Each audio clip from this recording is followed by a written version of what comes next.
Cost of Living by Robert Sheckley. Karen decided that he could trace his present mood to Miller's suicide last week, but the knowledge didn't help him get rid of the vague, formless fear in the back of his mind. It was foolish. Miller's suicide didn't concern him. But why had that fat, jovial man killed himself?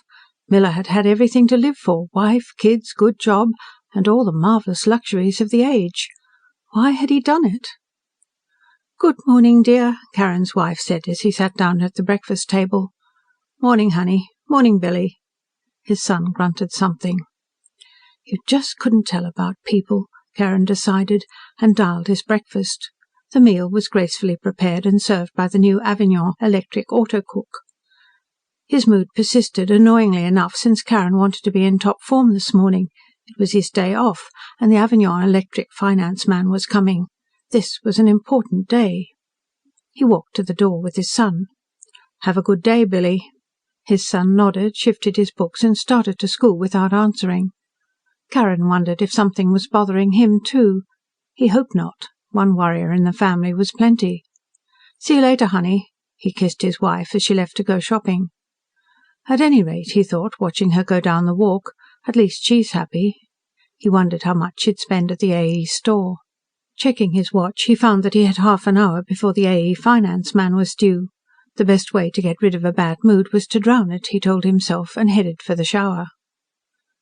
The shower room was a glittering plastic wonder, and the sheer luxury of it eased Karen's mind. He threw his clothes into the A.E. automatic clean presser and adjusted the shower spray to a notch above brisk.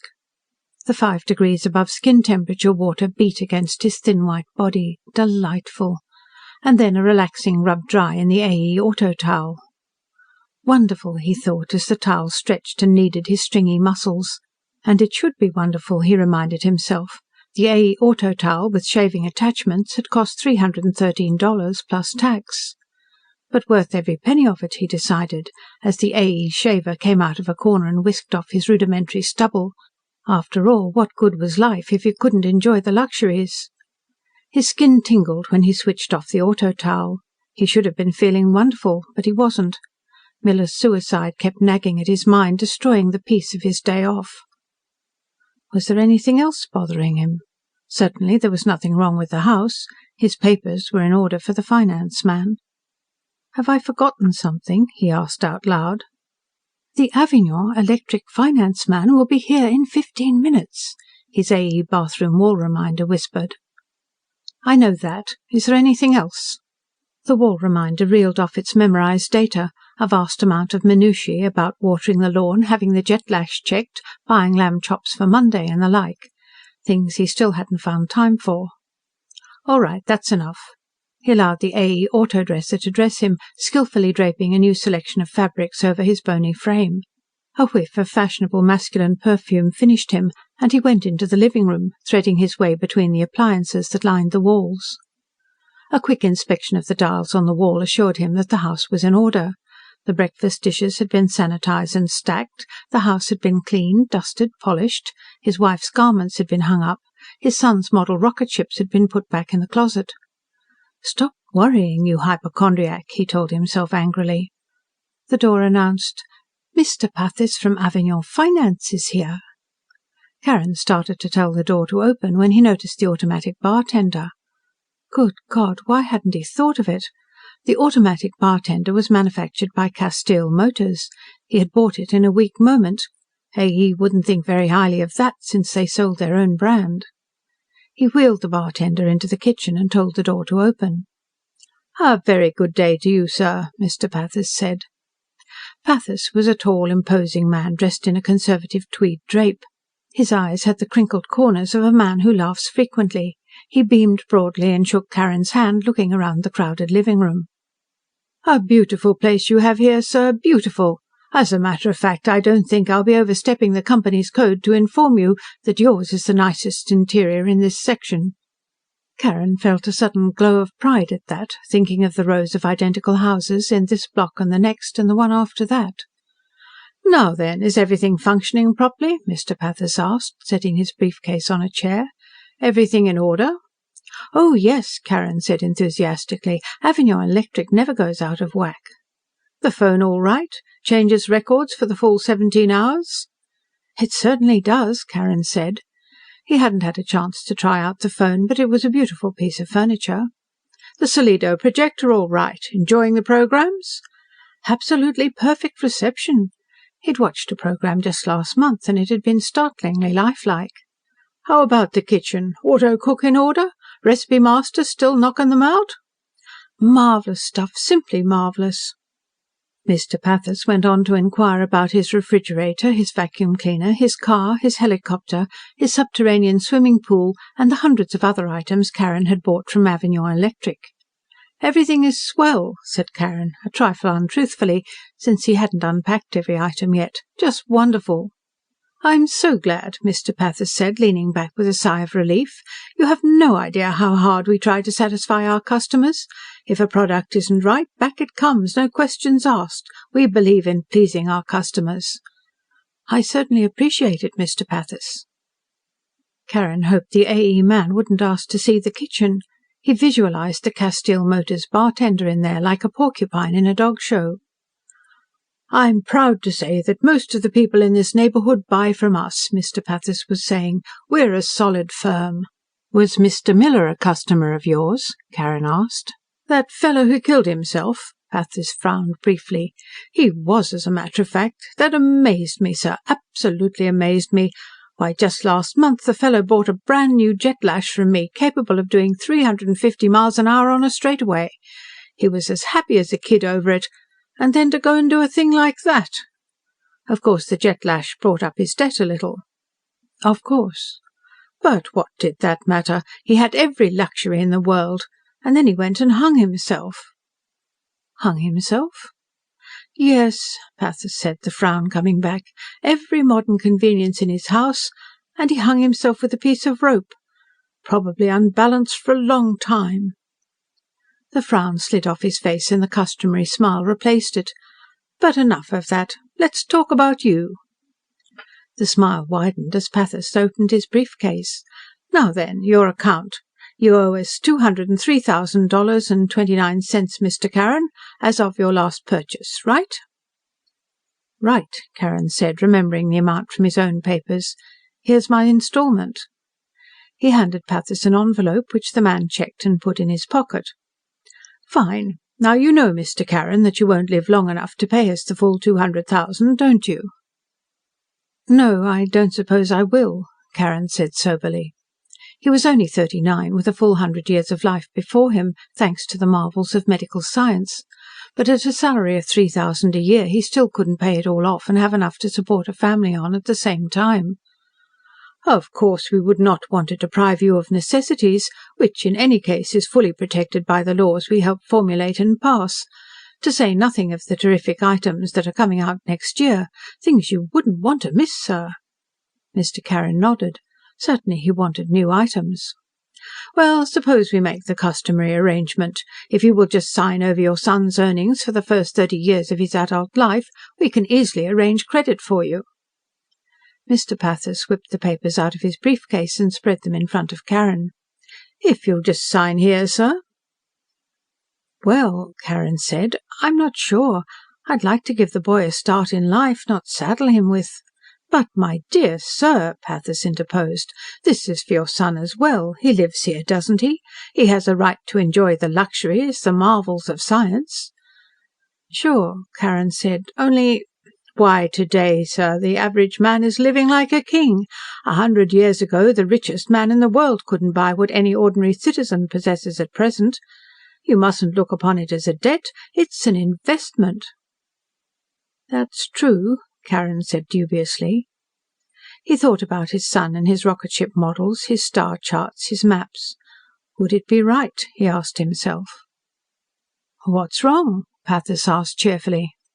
"Well, I was just wondering," Karen said. "Signing over my son's earnings, you don't think I'm getting in a little too deep, do you?" "Too deep, my dear sir!" Pathis exploded into laughter. "Do you know Mellon down the block? Well, don't say I said it, but he's already mortgaged his grandchildren's salary for their full life expectancy. And he doesn't have half the goods he's made up his mind to own. We'll work out something for him. Service to the customer is our job, and we know it well." Karen wavered visibly. "And after you're gone, sir, they'll all belong to your son." That was true, Karen thought.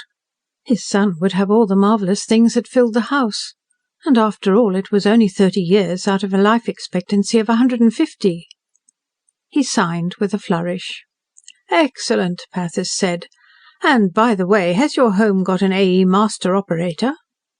It hadn't. Pathis explained that a master operator was new this year, a stupendous advance in scientific engineering. It was designed to take over all the functions of house cleaning and cooking without its owner having to lift a finger. Instead of running around all day pushing half a dozen different buttons, with a master operator all you have to do is push one. A remarkable achievement. Since it was only $535, Karen signed for one, having it added to his son's debt. "Right's right," he thought, walking Pathis to the door. "This house will be Billy's some day, his and his wife's. They certainly will want everything up to date." Just one button, he thought. That would be a time saver. After Pathis left, Karen sat back in an adjustable chair and turned on the Solido. After twisting the easy dial, he discovered that there was nothing he wanted to see. He tilted back the chair and took a nap. The something on his mind was still bothering him.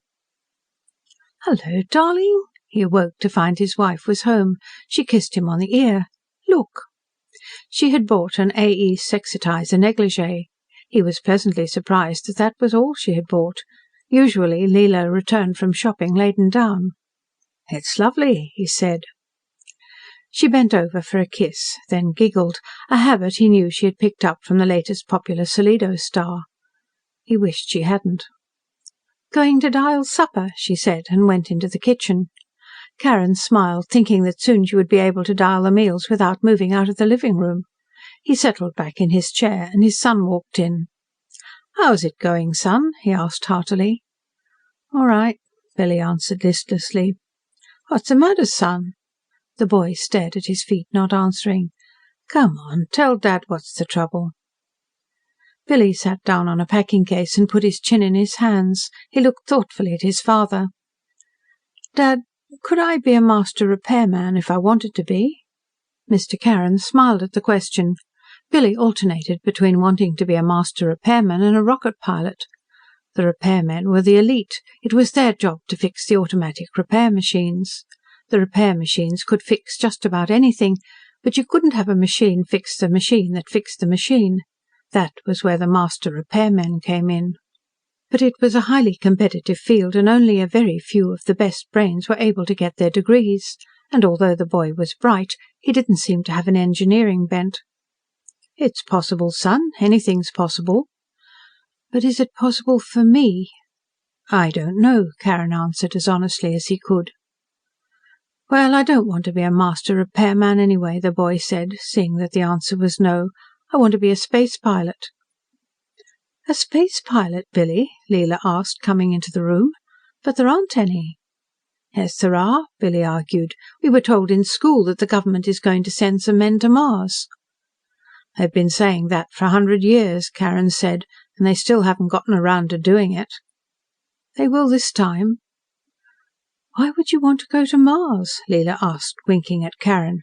"There are no pretty girls on Mars." "I'm not interested in girls. I just want to go to Mars." "You wouldn't like it, honey," Leela said. "It's a nasty old place with no air." "It's got some air." "I'd like to go there," the boy insisted sullenly. "I don't like it here." "What's that?" Karen asked, sitting up straight. "Is there anything you haven't got? Anything you want?" "No, sir, I've got everything I want." Whenever his son called him sir, Karen knew that something was wrong. "Look, son, when I was your age I wanted to go to Mars too.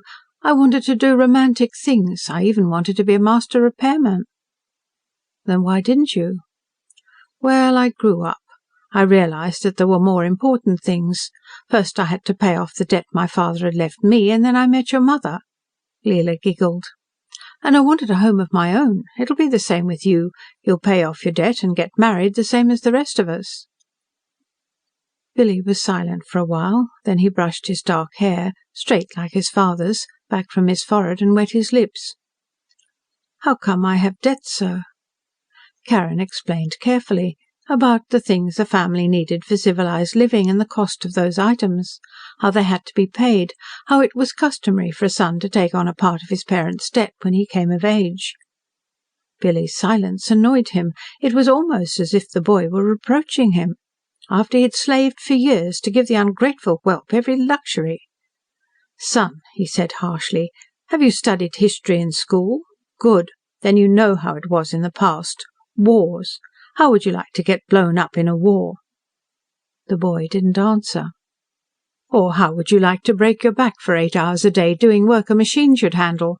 Or be hungry all the time? Or cold with the rain beating down on you and no place to sleep?" He paused for a response, got none, and went on. "You live in the most fortunate age mankind has ever known. You're surrounded by every wonder of art and science, the finest music, the greatest books and art, all at your fingertips. All you have to do is push a button." He shifted to a kindlier tone. "Well, what are you thinking?" "I was just wondering how I could go to Mars," the boy said. "With the debt, I mean. I don't suppose I could get away from that."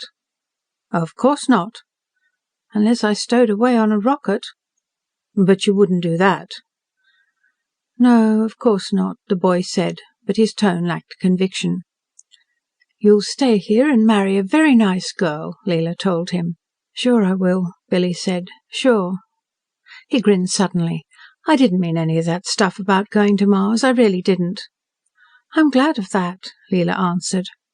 "Just forget I mentioned it," Billy said, smiling stiffly. He stood up and raced upstairs. "Probably gone to play with his rockets," Leela said. "He's such a little devil." The Carrons ate a quiet supper, and then it was time for Mr. Carron to go to work.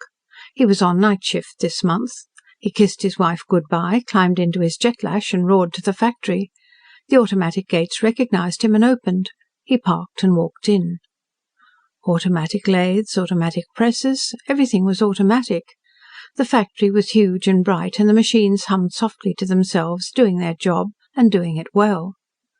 Carron walked to the end of the automatic washing machine assembly line to relieve the man there. "Everything all right?" he asked. "Sure," the man said. "Haven't had a bad one all year. These new models have built-in voices. They don't light up like the old ones." Carron sat down where the man had sat and waited for the first washing machine to come through. His job was the soul of simplicity. He just sat there and the machines went by him. He pressed a button on them and found out if they were all right. They always were. After passing him, the washing machines went to the packaging section. The first one slid by on the long slide of rollers. He pressed the starting button on the side. "Ready for the wash," the washing machine said. Carron pressed the release and let it go by. That boy of his, Carron thought. Would he grow up and face his responsibilities? Would he mature and take his place in society? Carron doubted it. The boy was a born rebel. If anyone got to Mars, it would be his kid. But the thought didn't especially disturb him. "Ready for the wash," another machine went by. Carron remembered something about Miller. The jovial man had always been talking about the planets, always kidding about going off somewhere and roughing it. He hadn't, though. He'd committed suicide. "Ready for the wash?" Carron had 8 hours in front of him, and he loosened his belt to prepare for it. 8 hours of pushing buttons and listening to a machine announce its readiness. "Ready for the wash." He pressed the release. "Ready for the wash." Carron's mind strayed from the job, which didn't need much attention in any case. He wished he'd done what he'd longed to do as a youngster. It would have been great to be a rocket pilot, to push a button and go to Mars.